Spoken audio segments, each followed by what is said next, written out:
E aqui entramos por esta janelinha das palavras do Senhor Jesus, que começamos a ler aqui em Mateus e em João. Então vamos olhar de novo por esta janelinha aí. Vamos para o verso 27, mas o verso 27, para ser melhor entendido, vamos ler desde o verso 25.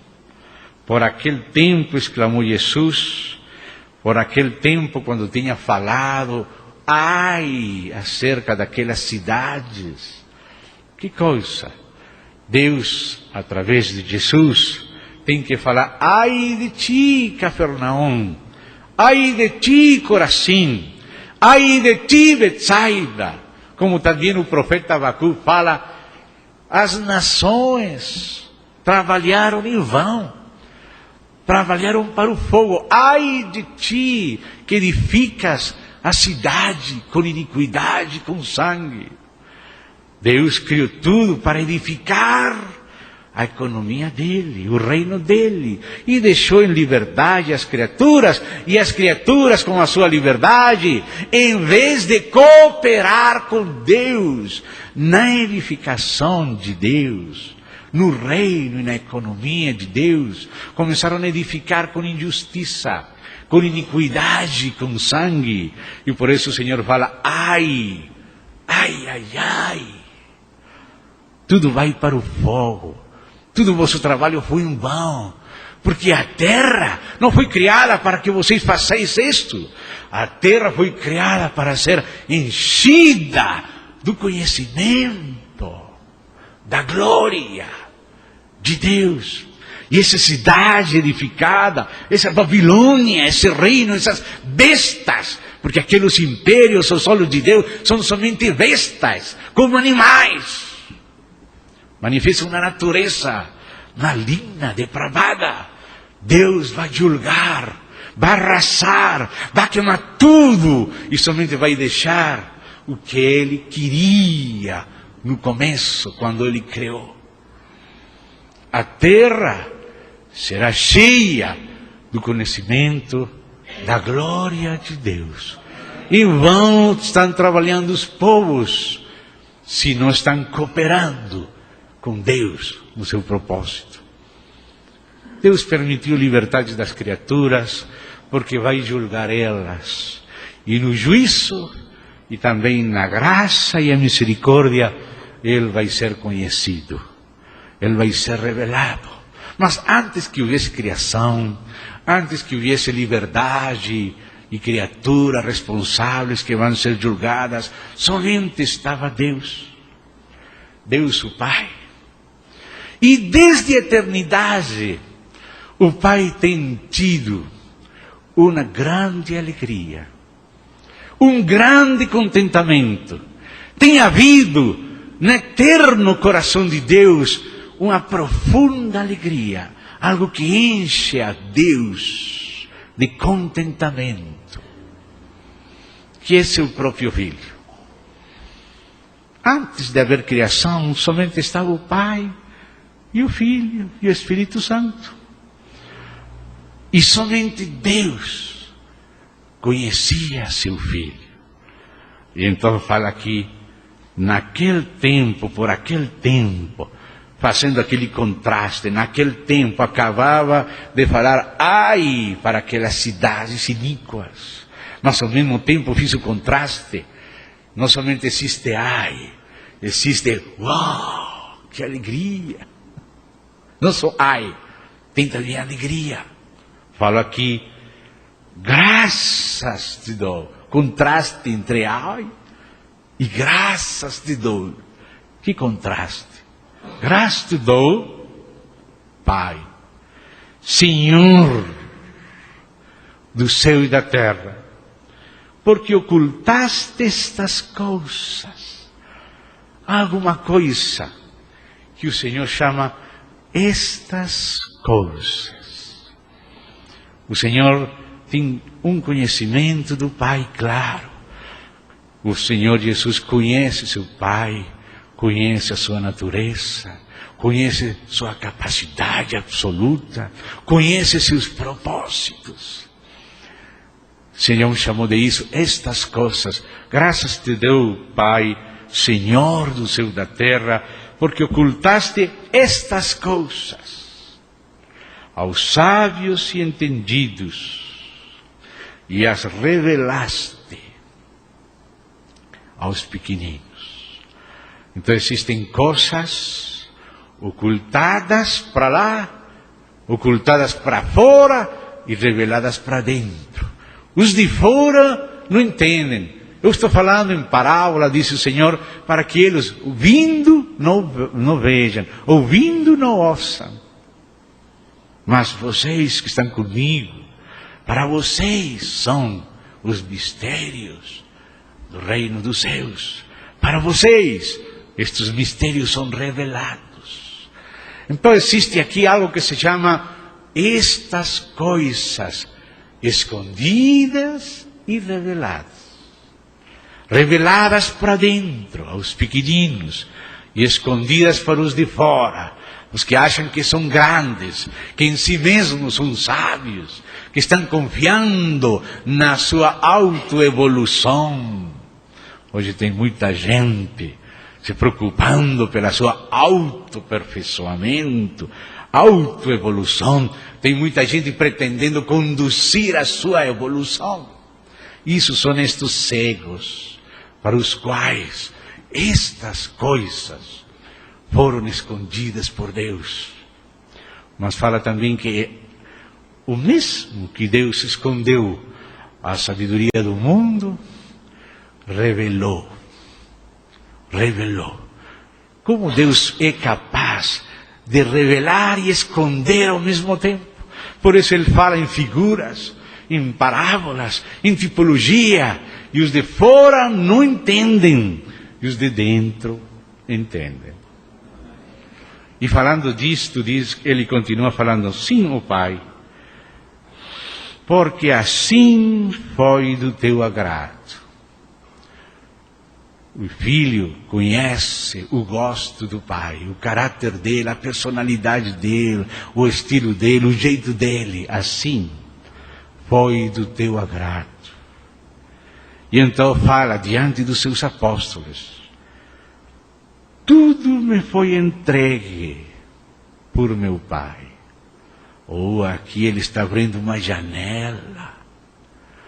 Tudo me foi entregue por meu Pai. Aqui o Senhor está começando a abrir uma janela para nós entrar naquele primeiro espetáculo, naquela primeira cena que vem da eternidade. O próprio coração da Trindade, que podemos falar o concílio eterno da divindade, de um Deus trino, Pai, Filho e Espírito. Tudo me foi entregue por meu Pai. E então fala: ninguém conhece o Filho. Ninguém conhece o Filho, senão o Pai. E ninguém conhece o Pai, senão o Filho, e aquele a quem o Filho o quiser revelar. Então aqui vemos um conhecimento mútuo, eterno, entre o Pai e o Filho no Espírito Santo. 4 capítulos depois, que é aqui em Mateus 16, se fala também do conhecimento que nós poderíamos ter do Filho graças ao Pai. Então estamos vendo o Pai conhecendo o Filho conhecendo o Pai, o Filho nos dando a conhecer ao Pai, e agora vamos ver em Mateus 16, o Pai nos dando a conhecer o Filho. Mateus 16, aquele passagem famoso, que está desde verso 13, mas para ganhar tempo podemos saltar, verso 16, quando Jesus perguntou: mas vós, continuou ele, quem disseis que eu sou? Respondendo Simão Pedro, disse: tu és o Cristo,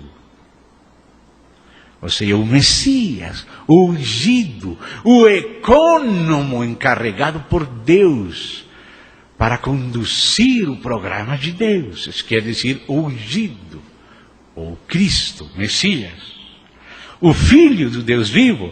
Então Jesus lhe afirmou: bem-aventurado é Simão Bar-Jonas, porque não foi carne e sangue quem tu revelou, mas meu Pai que está nos céus. Então aqui vemos o Pai revelando aos homens escolhidos, homens e mulheres, ao Filho. O Pai conhece o Filho e o Pai revela o Filho. E ao mesmo tempo, o Filho conhece o Pai e revela o Pai. Ninguém poderia conhecer o Filho se o Pai não nos revelasse. E ninguém poderia conhecer o Pai se o Filho não nos revelasse. O Pai é quem conhece o Filho. E o Filho é quem conhece o Pai. Ninguém, não tem teólogo, filósofo, não tem cientista que nos possa ensinar acerca do Pai e do Filho, senão o Filho e o Pai. Amém? Então, amados, voltando para Mateus 12, que é o início do assunto aqui. O Pai conhece o Filho. Ninguém mais conhece o Filho. Ora, amados, antes da encarnação, antes das provas do Filho de Deus, porque o Filho de Deus também, como nós, foi provado. Vocês lembram que o Senhor Jesus falou: vocês, meus discípulos, que me têm acompanhado nas minhas provas, vocês também se sentarão comigo em 12 tronos para julgar as 12 tribos de Israel. Você lembra daquela passagem? Está registrada por vários evangelistas. Se você encontra essas passagens, leia de novo e coloque atenção nas palavras do Senhor Jesus. Minhas provas. Minhas provas. O Senhor Jesus foi provado, não para ser conhecido pelo Pai. O Pai sempre conheceu o seu Filho, mas o Pai provou seu Filho para revelar seu Filho, para nos mostrar, para dar-nos a conhecer seu Filho, para dar a nós as razões pelas quais Ele honra sobre todas as coisas seu Filho.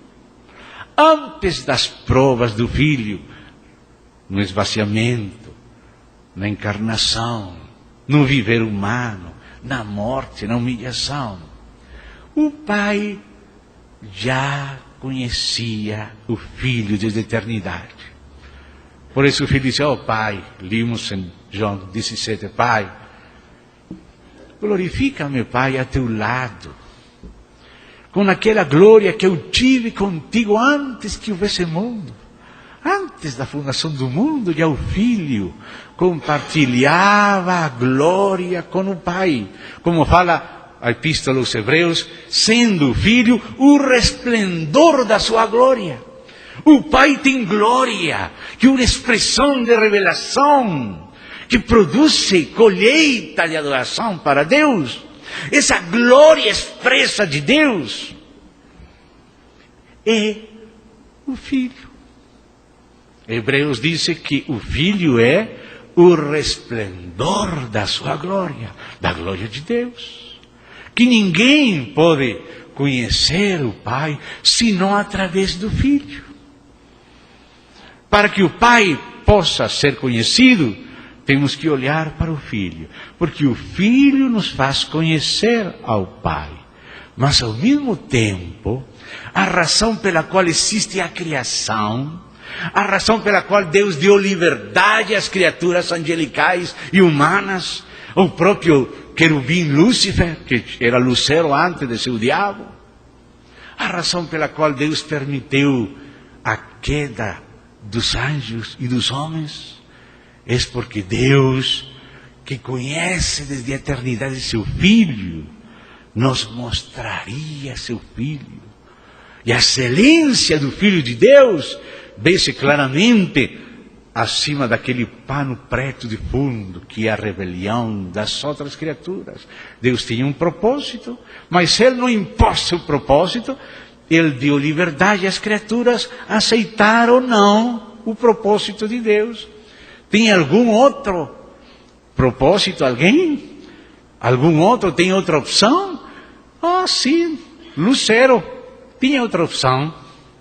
E Deus deu permissão. Vamos que, qual é a vossa opção? E já temos conhecido qual foi a opção de Lucero, do Lúcifer.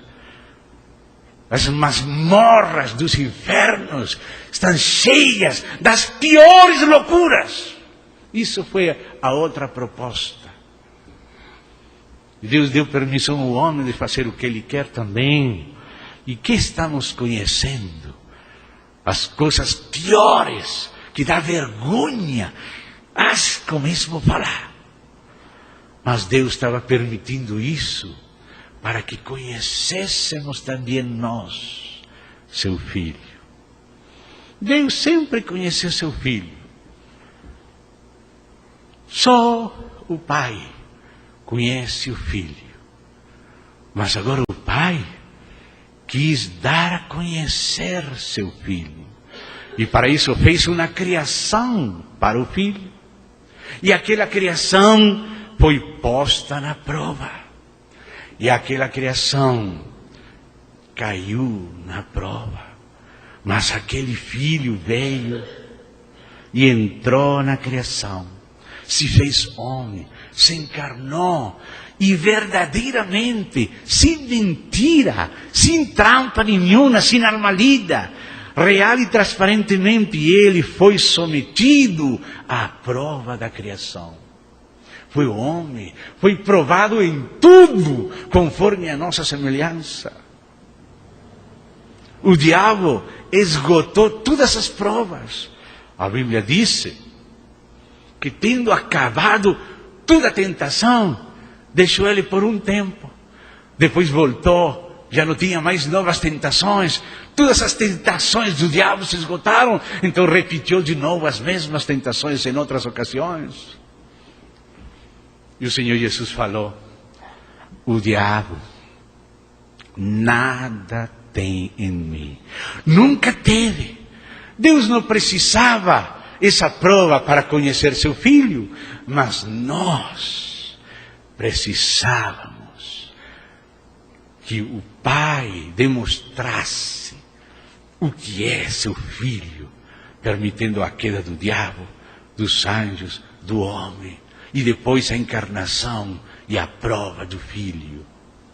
Agora, todos temos que dobrar nossos joelhos e confessar com nossas bocas que Jesus Cristo é o Senhor, para a glória de Deus Pai. Deus tinha razões eternas, mas nós não conhecíamos. Mas agora, depois da criação, depois da queda, depois da redenção, depois da encarnação, agora estamos começando a conhecer ao Filho.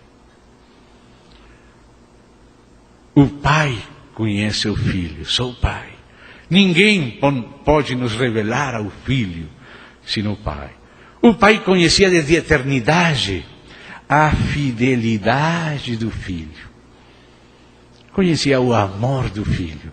O Pai sempre podia dizer: este é o meu Filho amado, no qual eu tenho contentamento. O contentamento de Deus não começou depois da encarnação. O contentamento de Deus vem da eternidade, mas foi confirmado na encarnação e nas provas do Filho de Deus. Essa segunda cena, a encarnação, é Deus mostrando o que Ele conhecia dentro dele. Quando só existia a Trindade, Deus conhecia seu Filho. Mas agora que veio a criação, a queda das criaturas, a encarnação e a redenção, Deus está mostrando para fora aquele Filho que Ele tinha dentro e conhecia por dentro. A encarnação, as provas do Senhor Jesus. Deus correu o risco, sem nenhum temor, de permitir seu filho virar homem, ser provado, ser tentado em tudo conforme a nossa semelhança. Deus sabia como terminaria tudo, porque Deus, desde a eternidade, conhecia seu filho. Mas nós não conhecíamos. Amados, mas existe um outro capítulo deste drama. Um terceiro capítulo. Este filho teria uma esposa feita da sua própria costela, carne da sua carne, osso dos seus ossos, dos quais o próprio filho falaria como Adão, porque Adão é figura daquele que viria, e a igreja está figurada em Eva. E Adão falou: esta é agora carne da minha carne e osso dos meus ossos. Este é como eu. Esta será chamada varoa, porque do varão foi tomada. Assim como o pai está contente com seu filho, o pai recebe a adoração do seu filho, o filho fala: meu Deus e meu pai. O próprio filho fala a seu pai como meu Deus e meu pai. E também o pai fala do filho: tu, ó Deus. Em Hebreus se cita a confissão do pai, falando Deus ao filho. Ao pai dizendo: todos os anjos te adorem. Quando introduz o primogênito no mundo, na criação, manda o pai que os anjos adorem o filho, porque o pai conhece o filho. Mas este pai que tem recebido a fidelidade eterna e o amor eterno do filho, quis também que seu filho recebesse uma esposa que o amasse, que fosse como ele, corregente com ele e provada como ele.